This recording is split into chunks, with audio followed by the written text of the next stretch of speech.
What was the purpose of today's committee hearing? The committee hearing today is to decide whether or not the regulations that are being proposed by the Maryland State Police are actually in accordance with what we put out under SB 281, or whether they're overly broad or under-inclusive.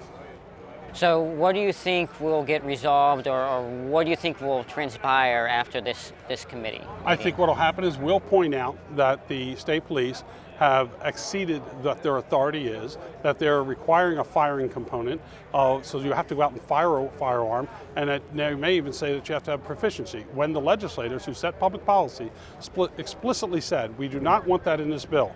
We passed a bill that did not hold it. Yet now when they put the regulations in, they're going to now require that. They don't have the authority to do that. We have a separation of powers in government, and the executive does not get to set public policy. That's done by the legislature. And so what we have here is an overreach by the governor's office on his political beliefs on Second Amendment rights, and that he should be able to make it harder for citizens to be able to exercise those rights, when the legislature did not agree with that. And so what this committee is supposed to do is to make sure that the wishes of the legislature are upheld.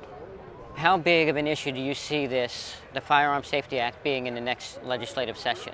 Oh, I think it's going to be a big, I'm going to pass put in lots of legislation that's going to try to address the problems with the current legislation, as well as to just get rid of the whole thing.